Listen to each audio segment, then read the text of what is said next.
और इधर गुरु पूर्णिमा के अवसर पर जाने माने शिक्षाविद जवाहर सूर्य शेट्टी ने आज की शिक्षा व्यवस्था और उसके नवाचार पर हमारे प्रधान संपादक सुभाष मिश्रा के साथ विस्तार से चर्चा की। देखें हमारी खास पेशकश। नमस्कार दोस्तों, गुरु पूर्णिमा के अवसर पर किसी उपयुक्त व्यक्ति से जो शिक्षा के क्षेत्र में समर्पित हो और लगातार काम कर रहा हो और शिक्षा को लेकर उसकी चिंता हो, ऐसे व्यक्ति से बात करना हमें लगता है कि सबसे सार्थक बातचीत हो सकती थी। हमारे बीच में जवाहर सूर्य शेट्टी साहब हैं, जो लगातार शिक्षा के क्षेत्र में काम कर रहे हैं। शिक्षा में क्या नवाचार हो, शिक्षा में किस तरह की तब्दीली हो, नई शिक्षा नीति आई है, पर उसको लेकर भी बहुत सारे सवाल हैं। असर की रिपोर्ट आती है और वो कहती है कि बच्चे जो हैं, जो 5वीं पास बच्चे हैं, उनमें दूसरी तक का स्किल है। जो बच्चे पढ़ लिए हैं उसमें से बहुत सारे बच्चे केवल नौकरी करने लायक पड़े हुए हैं। तो लेकर शिक्षा को लेकर बहुत तरह के सवाल हैं और लगातार शिक्षा को लेकर बहुत सारी बातचीत होती है। तो हम चाहेंगे कि जवाहर सर से कि आप बताएं कि आप इसको किस तरह से देखते हैं। पहले तो जितने गुरु हैं सबको आज गुरु पूर्णिमा की बधाइयाँ। होता यह है कि हर गुरु पूर्णिमा में हमको शुभकामनाएं मिलती हैं, हम लेते हैं, खुश हो जाते हैं और फिर साल भर वही ढर्रे पे चलता है जिस हिसाब से सालों से चलता है। तो इस बार गुरु पूर्णिमा में चूंकि ये सब बातें हो रही हैं कि असर की रिपोर्ट आ रही है और साल दर साल हम देखते हैं कि बहुत ज़्यादा इम्प्रूवमेंट नहीं दिख रहा है, तो शिक्षक के तौर पे क्या हमारी जवाबदारी नहीं बनती है, ये एक विचार है जिसकी वजह से हमने इंडियन एजुकेशन रिवॉल्यूशन या भारतीय शिक्षा क्रांति की शुरुआत आज से की है, जिसमें 1 लाख शिक्षक भारत भर में शिक्षा की गुणवत्ता और शिक्षा को किस तरह से प्रायोगिक और मजेदार बनाए ताकि बच्चे उसको बेहतर तरीके से ग्रहण कर सके, इस पे काम करना आज से शुरू करेंगे। जी, तो क्या करेंगे वो लोग, किस तरह से काम करेंगे, किस तरह से चीजें होगी? एक उदाहरण के तौर पे कि जैसे जैक एंड जिल हम बच्चों को पढ़ा देते हैं जी, लेकिन उसके पीछे का क्या राज है कि हम बच्चों को वो पढ़ाते हैं, क्योंकि भारतीय परिवेश में न जैक रहता है न जिल रहता है। जी, तो हमने ब्रिटिश शिक्षा व्यवस्था को सीधा ले लिया और उसको अपने बच्चों पे प्रयोग कर दिया, इस वजह से ये हो रहा है।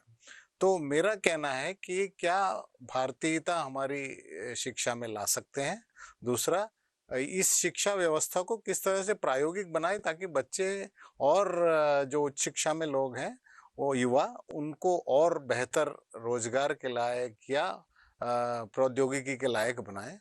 और तीसरा ये कि उस शिक्षा को रटने के अलावा किस तरह से मजेदार बनाए ताकि खेलते खेलते बच्चे सीख खेल सके। खेल में शिक्षा की आप बात कर रहे हैं। मुझे लगता है कि मैं अभी पिछले दिनों अजीम प्रेमजी फाउंडेशन के साथ मैंने काफी काम किया थिएटर को लेकर।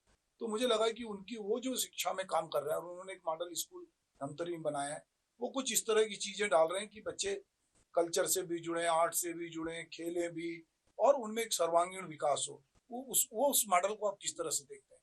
बहुत अच्छा मॉडल है। मैं अजीम प्रेमजी फाउंडेशन से जुड़ा हुआ हूँ केंद्रीय स्तर पर।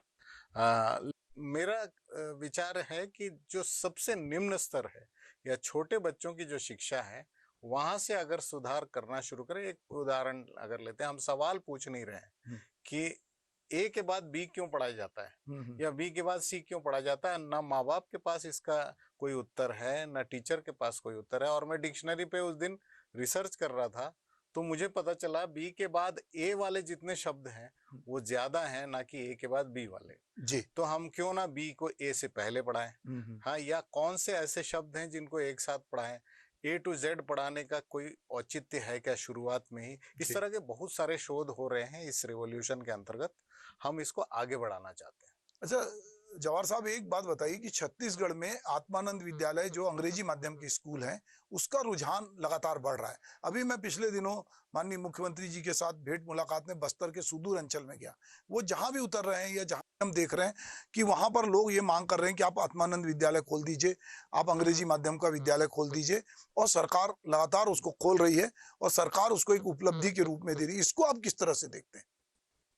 देखिए, आत्मानंद एक बहुत ही बेहतरीन प्रयोग है, यानी करना चाहिए, क्योंकि जो बच्चे गरीब हैं या सुदूर अंचल में हैं, उन बच्चों को क्यों ना अंग्रेजी माध्यम में पढ़ाया जाए, ये सोच में कोई खोट नहीं।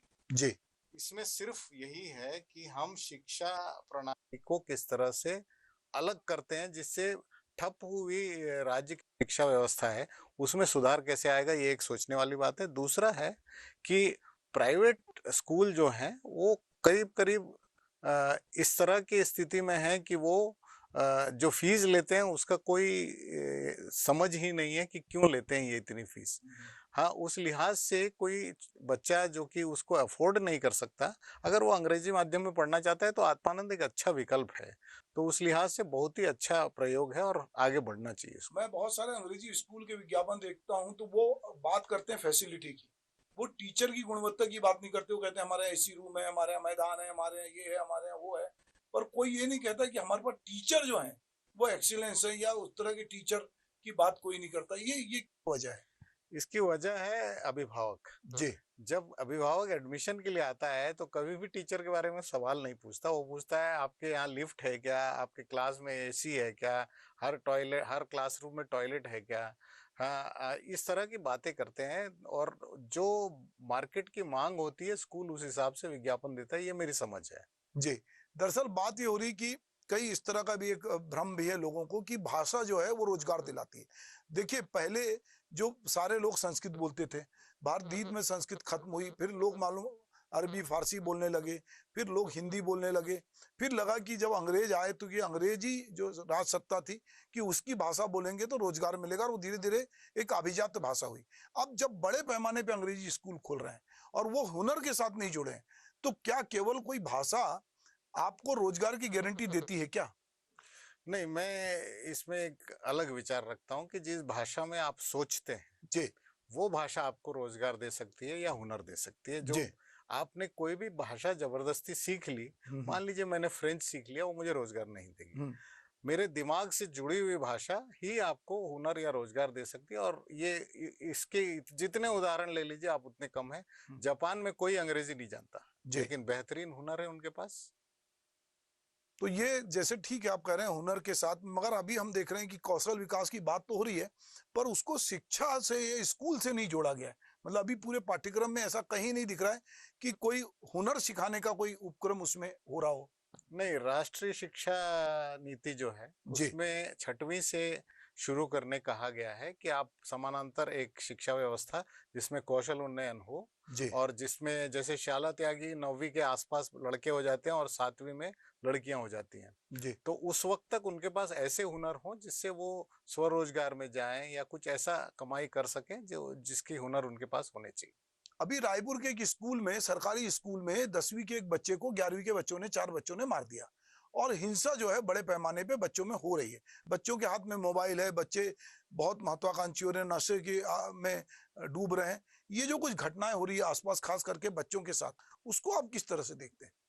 इसमें 3 भाग हैं। पहला भाग है माँ बाप का रोल, कि उनके पास बच्चों के लिए समय कम होने की वजह से बच्चों का पालन पोषण जिस तरह से होना चाहिए वो पूरा स्कूल के भरोसे हो गया, यानी 8 घंटे के भरोसे, बाकी 16 घंटे भगवान भरोसे हैं। दूसरा भाग है टीचर। टीचर को ये रोजगार सबसे कमजोर लगता है, यानी कहीं नहीं मिला तो मैं टीचर बन जाऊं, या मेरे समय के अनुसार इसका काम है इसलिए मैं बनूं। उनको कोई इच्छा नहीं है कि हम बच्चों को पढ़ाएं, इस वजह से उसमें भावनाएं नहीं आती, और भावनाएं नहीं हो तो शिक्षा नहीं होती। इस वजह से बच्चों में जो गुणवत्ता है वो शिक्षक की कमी की वजह से वो 8 घंटे थोड़ा इफेक्टेड है। और तीसरा, बच्चा खुद जिसके 8 घंटे हैं वो मोबाइल और टीवी के लत में इतना डूब गया है कि उसकी 8 घंटे की नींद पूरी नहीं होती, जिसकी वजह से उसके दिमागी तौर पे वो डिस्टर्ब रहता है जब वो स्कूल में रहता है। दूसरा है कि जो गेम्स वो खेलता है जो कि बैन हो चुकी है लेकिन फिर भी बच्चे खेलते हैं, वो उनको वायलेंस सिखाती हैं, एग्रेशन सिखाती हैं। और तीसरा है कि इस पर्टिकुलर केस में चूंकि उस लड़के ने जवाब नहीं दिया जो सवाल उन्होंने पूछा, तो उनका ईगो हर्ट हुआ, और ईगो हर्ट की वजह से उन्होंने उसको मार दिया। इस कदर हमने पश्चिमी देशों में देखा था कि बंदूक निकाल के मार देते हैं, लेकिन भारत में इस तरह की चीजें होनी नहीं चाहिए। जी। तो दोस्तों, गुरु पूर्णिमा है और कहता है कि गुरु गोविंद दोऊ खड़े, काके लागू पाए, बलिहारी गुरु आपकी जिन गोविंद दियो बताए।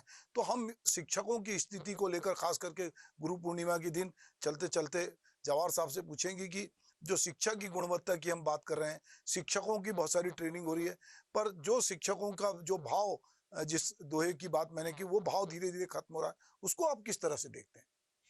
उसको फिर वही 3 भागों में अगर बांट दें, जी। तो माता पिता पहले कहते थे कि आप शिक्षक के सुपुर्द हो, उसने मारा पीटा जो भी किया आपको सिखाया, हाँ, तो वो सबसे बेहतर शिक्षक है। जी। वो रिस्पेक्ट घर से निकल के शिक्षक तक पहुंचता था और बच्चा इसलिए आदी होता था शिक्षक की बात को सवाल नहीं खड़े करने का। आज घर में माँ बाप कहते हैं अरे उसको क्या पता है, हाँ, तो इस तरह के भाव बच्चों में आते घर से हैं। दूसरा है बच्चा खुद, चूंकि वो इस जनरेशन से जिसमें टेक्नोलॉजी इतना आगे है कि कई चीजें वो जानता है जो शिक्षक नहीं जानता है। और शिक्षक चूंकि उस जनरेशन से जब टेक्नोलॉजी इतना हावी नहीं था, तो कई चीजें वो नहीं जानता है। और कोविड है तो उन्होंने कुछ चीजें सीख ली, जैसे जूम कैसे चलाना, गूगल मीट, अदरवाइज वो भी वो कंफर्टेबल नहीं थे। तो इस टेक्नोलॉजी की वजह से बच्चे को लगता है कि मुझे सब कुछ हाथ में है, टीचर से क्या पूछूं, इस वजह से थोड़ा रिस्पेक्ट कम हुआ है। कहीं आपको ऐसा नहीं लगता कि ये जो कोरोना के काल में जो ऑनलाइन एजुकेशन हुआ और 2 साल बिना शिक्षक के बच्चों ने टेक्नोलॉजी के जरिए पढ़ना लिखना सीखा, इसने भी कोई रोल प्ले किया हो? मुझे लगता इसलिए नहीं है क्योंकि माँ बाप के साथ थे उस वक्त, यानी बाहर नहीं थे, घरों में बंद थे, तो इस वजह से इसका असर होना नहीं चाहिए। हाँ, ये है कि उनके आंखों पे जो असर हुआ या मानसिक स्थिति पे असर हुआ, क्योंकि दोस्त यार साथ में नहीं थे, कंधे पे किसके हाथ डालें, इस तरह की मानसिक स्थितियां थी, इस वजह से कुछ असर जरूर होगा। लेकिन टीचरों की स्थिति में जो बदलाव है वो इसकी वजह से नहीं होगा। तो दोस्तों, ये हमने आज गुरु पूर्णिमा पे डॉक्टर जवाहर सूर्य सेठी से बातचीत की। मुझे लगता है कि हम आपको ये बातचीत, हमारी बातचीत जो है वो सार्थक लगी होगी। आप अपने विचार हमारे चैनल पर, हमारे यूट्यूब चैनल पर, हमारे पोर्टल पर आप दे सकते हैं। हम चाहते हैं कि जो कुछ हो रहा है उससे बेहतर कैसे हो, और जो लोग इस दिशा में काम कर रहे हैं, हम उनसे आपकी मुलाकात यूं ही कराते रहें। नमस्कार। इस बुलेटिन में फिलहाल इतना ही। दीजिए इजाजत। आप देखते रहिए VIP न्यूज।